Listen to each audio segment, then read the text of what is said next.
What are people thinking about me? What are people thinking about me? Am I looking stupid? Am I looking foolish? Geez, I'm awkward. I hate being here. Man, I'm sweating too much.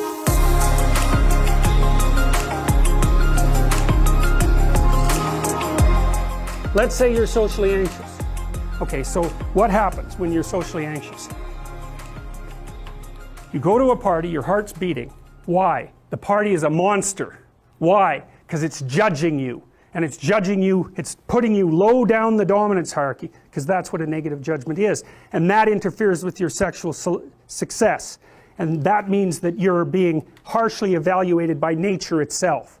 Right? So you are confronting the dragon of chaos when you go into the social situation. And so what do?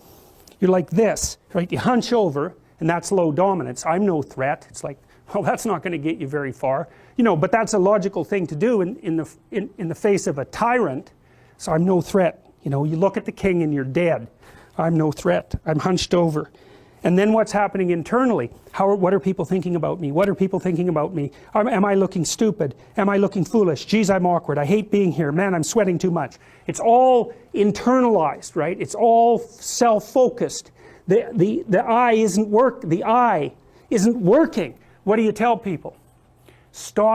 Don't stop thinking about yourself, because you can't. It's like, don't think of a white elephant. White elephant, white elephant, white elephant. You can't tell someone to stop thinking about something because they get caught in a loop. What you do with socially anxious people is you say, look at other people. Look at them, right?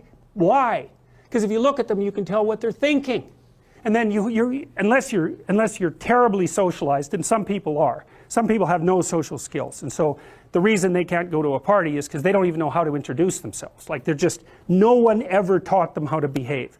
And so they're really good candidates for behavior therapy, because you walk them through the process of how you actually manifest the procedures that are associated with social acceptability. But most people aren't like that. They have the ability. So if they're really introverted and high in neuroticism, they can usually talk quite well to someone one-on-one. Why? Because they look at them. Well, if I look at you, it's another thing to do if you're ever speaking to a group of people. Never speak to the group of people. That doesn't exist. You talk to individuals, and then they reflect for you the entire group, because they're all entrained. So you look at one person, they broadcast to you what everyone's thinking, and you know how to talk to one person. So it's easy. So as soon as you focus on the person, not you, you push your attention outward, use your eye, you push your attention outward, and you start watching. Well, then all your automatic mechanisms kick in, and you stop being awkward. Because if we're talking and I'm looking here, I don't know what you're going to do next, and I'm going to put disjunctions into they're like bad chords in the melody of our conversation. And the reason is I'm not paying attention. So that's why the eye is the thing at the top of the pyramid. It's like the thing that enables you to win the set of all possible dominance hierarchies is the eye. Pay attention. Pay attention. That's the critical issue. That's why the Egyptians worshipped Horus. That's why Horus was the thing that rescued Osiris from the depths. It's the capacity to pay attention. What do you pay attention to most? What your right hemisphere signals as anomalous. It attracts your attention. It's like, this isn't going quite right. I'm not looking at that. Wrong. That's what you look at. That's what you look at. What's not going right. Because that's the terrible monster that might eat you, but it's also the place you get all the information. So that's why it's useful to have discussions with your enemies, because they will tell you things you do not know. And that's such a great thing, because if you don't know them, well, you're not very smart, are you? You know, there may be a time when you go somewhere that's the thing you need to know.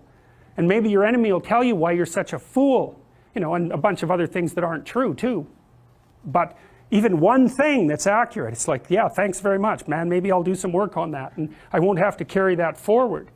So, and then that's part of the reason, again, why the terrible predator, it's always the terrible predator that has the gold. It's like, it's the person who delivers the message you do not want to hear.